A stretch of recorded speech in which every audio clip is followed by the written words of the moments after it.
Assalamualaikum warahmatullahi wabarakatuh. Baru-baru ini di Indonesia kembali dihadapkan pada berbagai isu toleransi, mulai dari perbedaan perayaan Idul Fitri, pembangunan rumah ibadah, hingga perayaan hari besar agama yang waktunya berdekatan.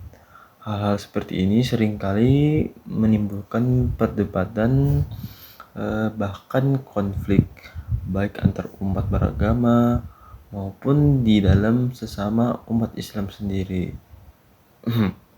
Lalu muncul berbagai pertanyaan penting.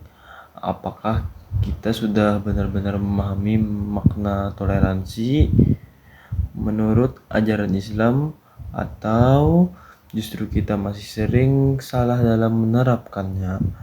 Dalam video yang saya buat ini, kita akan membahas tentang toleransi dalam Islam, mulai dari pengertian, dalil, hingga analisis kasus yang terjadi di masyarakat yang ada di Indonesia.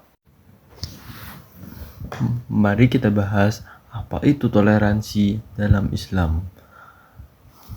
Toleransi dalam Islam dikenal dengan istilah tasamuh.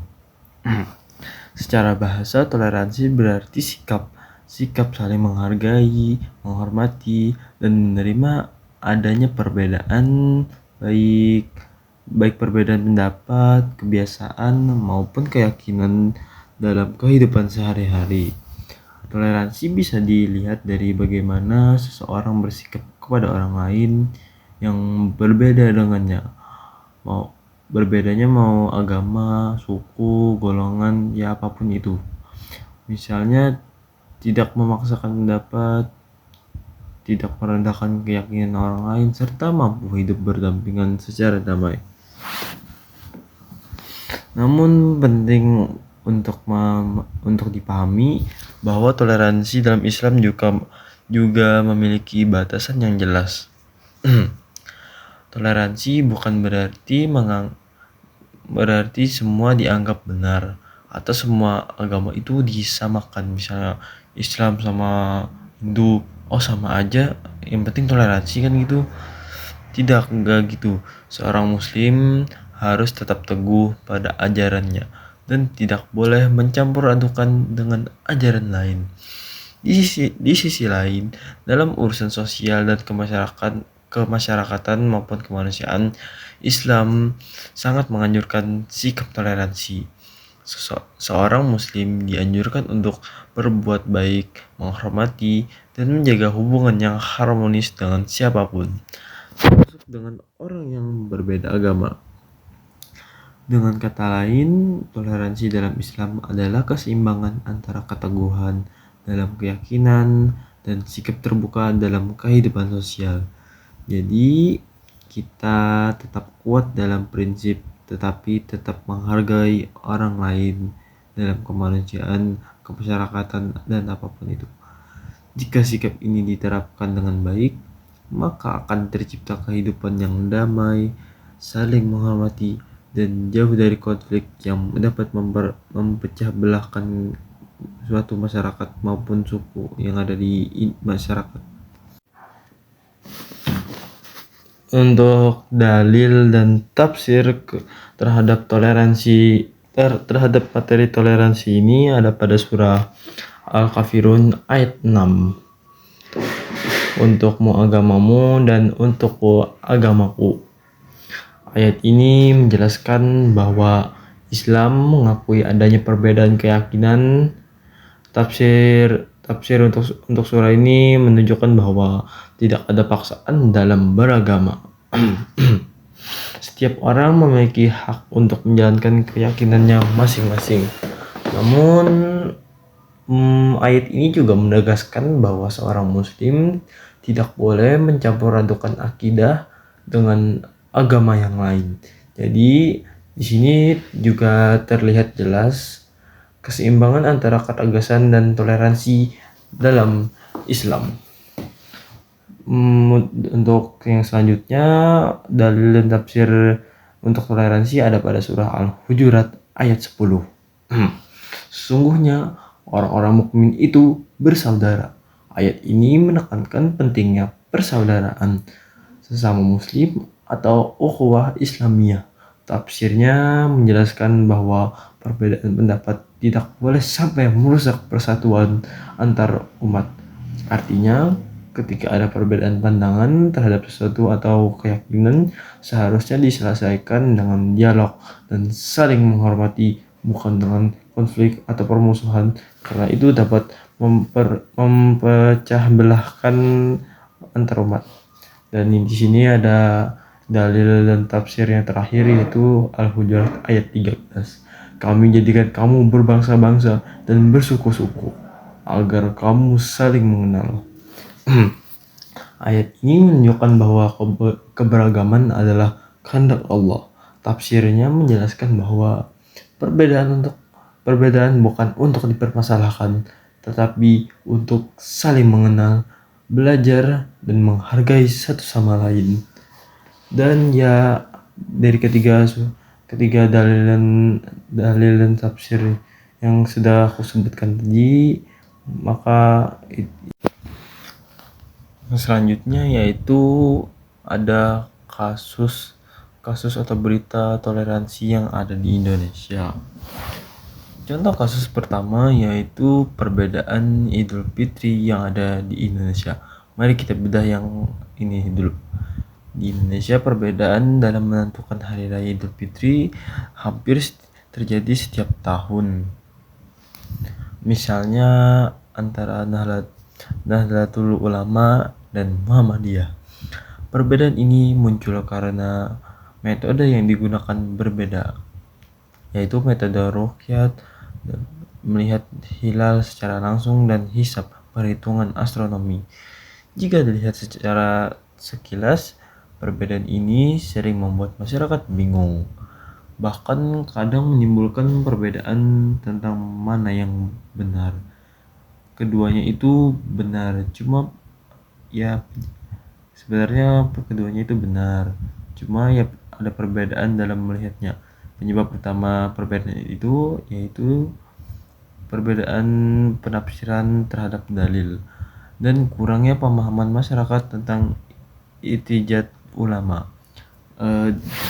Dampak yang terjadi untuk perbedaan ini yaitu sebagian masyarakat merasa bingung menentukan kapan saatnya berhari raya. Salat Id dilakukan di hari yang berbeda.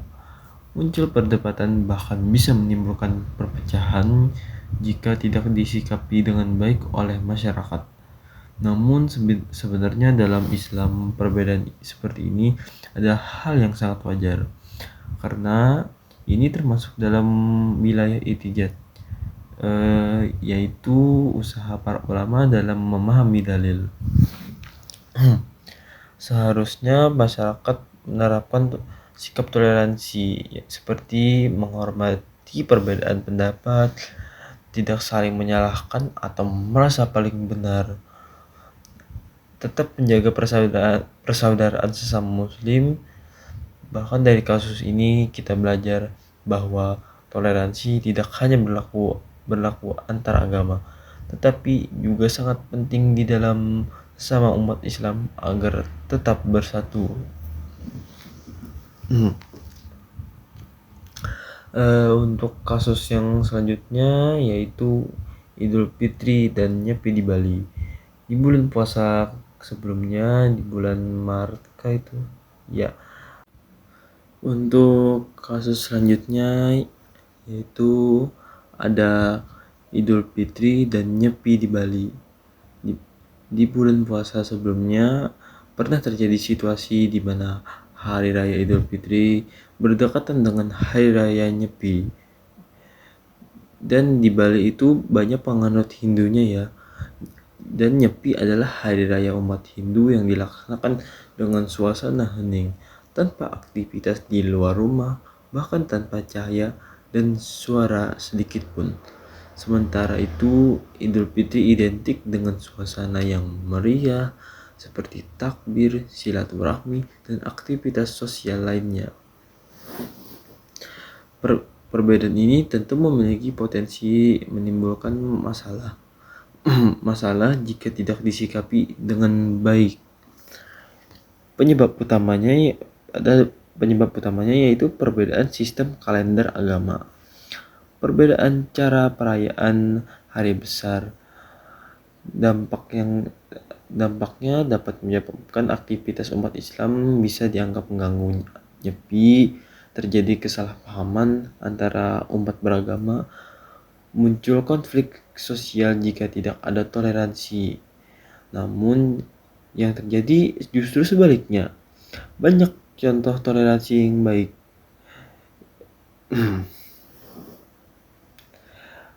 Contoh sikap toleransi yang ada, umat Islam tetap melaksanakan ibadah tetapi dengan menyesuaikan kondisi, tidak melakukan kegiatan yang berlebihan yang bisa mengganggu umat Hindu juga.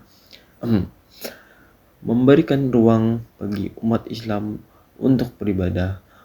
Masyarakat Bali juga memberikan ruang bagi umat Islam untuk beribadah walaupun di hari raya Nyepi. Sikap saling menjaga ini dapat membuat ketertiban dan menghormati satu sama lain. Dari kasus ini kita bisa melihat bahwa toleransi bukan berarti meninggalkan ibadah, tetapi menyesuaikan diri agar tidak mengganggu orang lain. Ini menjadi contoh nyata bahwa perbedaan bisa tetap berjalan berdampingan jika ada sikap saling menghormati.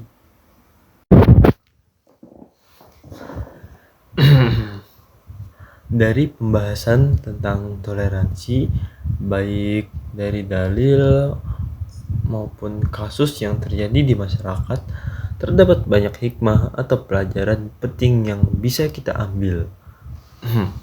Yang pertama, toleransi dapat menciptakan kehidupan yang damai dan harmonis. Ketika setiap individu saling menghargai perbedaan, maka konflik dapat diminimalisir dan hubungan antar masyarakat menjadi lebih baik. Yang kedua, toleransi dapat memperkuat persatuan dan kesatuan dalam kehidupan bermasyarakat, khususnya di negara yang beragam seperti Indonesia ini. Sikap toleransi sangat penting untuk menjaga keutuhan dan mencegah perpecahan. Yang ketiga, toleransi mengajarkan kita untuk menjadi pribadi yang lebih dewasa dan bijaksana. Kita belajar untuk tidak mudah menyalahkan orang lain, tidak egois, dan mampu melihat suatu perbedaan dengan pikiran yang terbuka. Yang keempat, toleransi menunjukkan bahwa Islam adalah agama yang membawa rahmat bagi seluruh alam atau rahmatan lil alamin. Artinya, ajaran Islam tidak hanya memberikan kebaikan bagi umat Islam saja, tetapi juga bagi seluruh manusia tanpa memandang adanya perbedaan. Yang kelima, toleransi membantu kita menciptakan rasa saling percaya antar masyarakat. Ketika orang merasa dihargai, mereka juga akan lebih mudah untuk menghargai orang lain, sehingga tercipta hubungan yang saling mendukung.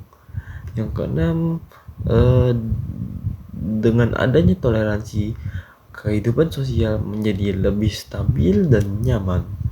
Tidak ada rasa takut, tidak ada tekanan, dan setiap orang bisa menjalankan aktivitasnya dengan tenang. Dari semua hikmah tersebut dapat kita simpulkan bahwa toleransi bukan hanya sekedar sikap, tetapi merupakan kebutuhan dalam kehidupan bermasyarakat. Tanpa toleransi, perbedaan akan mudah berubah menjadi konflik. Namun dengan toleransi, perbedaan justru bisa menjadi kekuatan untuk menciptakan keharmonisan. Sekian dari saya. Wassalamualaikum warahmatullahi wabarakatuh. Maaf ya Pak, segini aja menitnya.